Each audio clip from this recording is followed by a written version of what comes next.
Hi everyone, welcome to Rusted Pliers. Today I'm going to be doing a stereo system upgrade in this 2014 Toyota Highlander. I'm going to be putting in a smartphone connected stereo system that will allow you to do Apple CarPlay or Android Auto. This stereo system really isn't that bad, but it is really nice to have one that you can see your phone calls, your messages, Google Maps, Spotify, all your apps right here on a large screen. Also, having a backup camera that fills up this entire screen will be much better than this one here. I recently did one of these in my Nissan Altima, older 2011 car, and my wife saw it and got really jealous and wanted it in her car as well. So I'm going to make that swap out.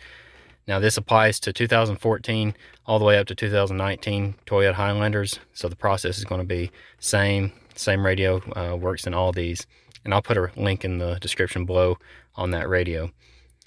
I'm going to be working around this baby monitor. I have taken this whole dash out to install this baby monitor, so I'm pretty familiar with how it goes together.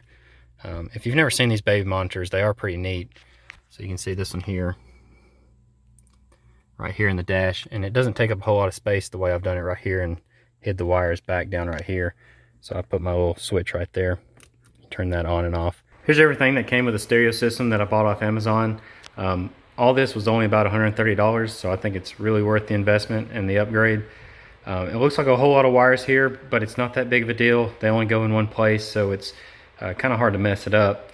It did come with a backup camera. I am going to be using the camera that's already on the car. You can do that, or if your car doesn't have a backup camera, you can install it. It's a little more work, but you can use the one that's already there and we'll plug into it. The idea is that all the connections are the same. You'll still be able to use your steering wheel controls, but I'll show you where all these connections go. It's really not that bad. It is nice they came with some little trim tools and also a little quick start guide on how to make some of the connections. I have all my connections made, and this looks like a mess. It's the way it's wired, it is all over the place. Let me show you the ones that I didn't use. I didn't use this wire harness right here that could go into the power. You want to use the one that has the CAN bus module. This one right here, you see the large box on it. Right here, this is your CAN bus. This is really the brains of the connections. Use this one, not this one. Like I said, I'm not using the backup camera. I'm using the pre-built backup camera that's already installed. This new stereo system will connect to those the wire harness that's already there. And I didn't use this USB input. I'll explain that here in a minute. Going over to my connections I did make, you want to make sure to connect your GPS system. Right here, you just screw that in. It's not really necessary to use this one. If you're using Android Auto, Apple CarPlay, for Google Maps or something, it'll use your phone's GPS. But if you want offline maps, use this. It doesn't hurt anything to plug it in. Going left to right, you'll want to plug in your antenna from your big bundle of wires that has the CAN bus that just pushes in. Then let's go right here. You have this connection right here. It does have a black RCA. It says reversing video light. You want to plug that into the one that says camera, this one right here. And if you look, you can see that I have two that say camera. So trace that one back, and you'll have two options right here that have a yellow RCA that say camera. Use this one right here, the longer one. Don't use this one. Okay, we can ignore that one. We'll use this one. Trace that RCA back, plug it in right there. Next one, we have this USB right here. We really won't use this one. I'll explain an option for that here in a minute. And then the next one, we have this connection right here. This will connect back to the factory USB port that's on the car already. That's under the AC controls there by the shifter. This is the one that we're going to use. And right here you have a connector. If you look back at your bundle on your main CAN bus wiring module, you'll have a connection that fits right there. It's the only one on there that does. Then you have a connection right here that has all your RCA inputs. You will want to connect the two inputs, the red and the whites, that go back to this bundle. There's only two, or there's really three, I guess, on this main bundle that you'll have to connect. The camera that goes to your backup camera, then you have your audio in left and audio in right. Make those connections, and they're labeled, so just connect them as they're labeled right there. So aux L in, I connect it to aux in L. So after that, that's it. Okay, so I mentioned an option on if you didn't want to use the pre-built port in your car, you can put the two USB connections right here for these two. The same wires. One's small and one's a little larger, but they have the same amount of wires. They do the same thing. And you may wonder, why would you want to do that? Well, in this case, I can take these two USB connections right here. I can put one that has a Android charger, one that has an iPhone charger, and then pass those through the dash. And then I always have a Android charger hooked up, and I always have an iPhone charger hooked up. Then you just wouldn't use the pre-built connection that's in the car in the dash, but your wires would be a little cleaner. You wouldn't have a charger always hanging out there. When it comes time to remove the dash, it isn't really that difficult. What we're going to do first is remove this long piece here connected to the AC controls. We'll unhook those. We'll take off these two vents. We'll also take off this trim right here that goes around the clock. So really just 4 pieces, 1, 2, 3, and 4, and then that'll give us access to the radio that will unbolt. So to undo the AC controls, I'm going to take this little tool that it came with, pry it right here, pop that out, and just pull it, and it comes out just like that. We'll go around, unhook it, pull this out. Okay.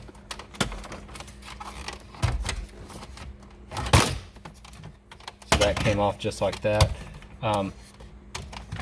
We can leave that as it is if you're okay working around it.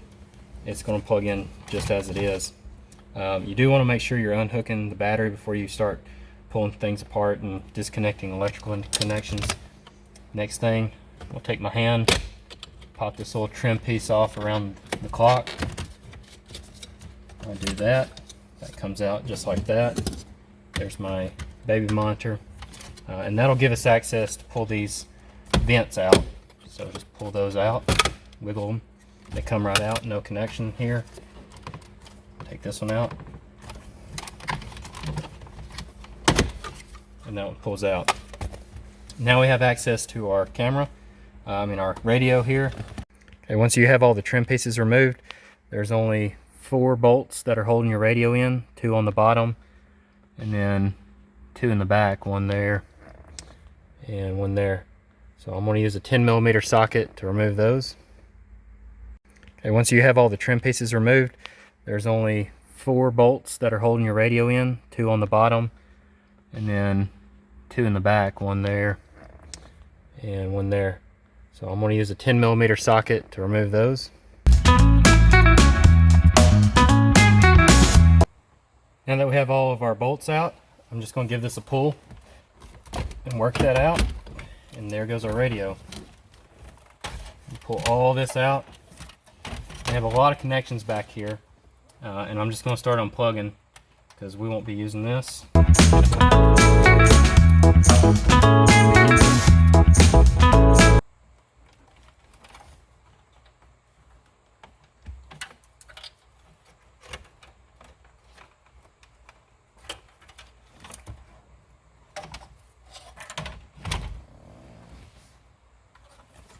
Alright, there we go. We have our old radio disconnected. We're now ready to hook up our new radio system back to the car. First thing I'm going to do is I'm going to hook up this GPS. Like I said, this is only free for using offline maps. It has a little adhesive backing there. I'm going to put that back on top of the air vent back here. You want to just make sure that it's on a flat surface and that it's facing up. So I can do that. Put that there. I have that wire coming out. And then you're just going to want to find your connections and make all your plug-ins. You're not going to use all your connections, so don't be worried that you don't use them all here or on the car, but just find the ones that fit up and go until you run out. Alright, I have all my connections made. I just kept going until I ran out of connections. There are a few that I noticed that I didn't use, like this one here. It probably goes back to Sirius XM or something like that. Also didn't use this one on the radio. So now I'm just going to put it back in. You do need to transfer over your little yellow tabs. So on your old radio, that's going to hold this radio in. Transfer those over. So now just shove everything into the back and push it in.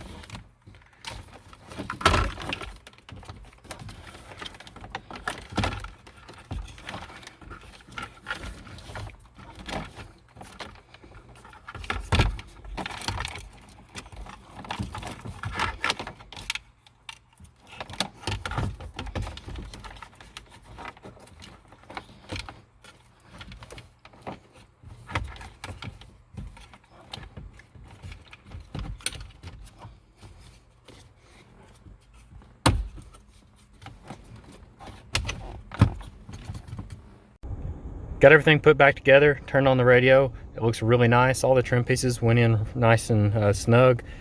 The radio looks perfect in here. You can't really tell any difference on where the radio was an aftermarket. It looks like it just blends in straight from the factory. Looks real nice. This is the home screen of the radio. So our GPS that we put in, as you're driving, it'll tell you how fast you're going. It's got a nice clock. One thing also that's neat, if you open up a door, it'll tell you that the door's open. Here's your radio. So connect to the radio. I'll turn it up. That's the average amount of money people in the U.S. are now spending on gas. So that's pretty cool. All your steering wheel controls still work. That's real handy. You can change stations right here, just like you did on your old radio. You go back to home screen. Kick it into reverse. So it's going to connect to our rear view camera. Okay, there. So now we're in reverse. Now we have a much larger screen to see that backup camera. Put it back into park or drive and it takes you back to this screen. Now to connect your phone, you can connect Bluetooth right here. So you connect that there. You can connect via Bluetooth, or you can use the wire that we have right here, the factory plug. So to connect to Apple CarPlay, Android Auto, and click that T-link right there. And then it comes up with Google Maps, your home screen of your phone, messages, calls. You can change that layout if you want something different. There's your Spotify comes up. You can play different songs on your phone. Real neat stuff here. And then you can go back. You can connect your phone, do voice activated stuff, but then still listen to the radio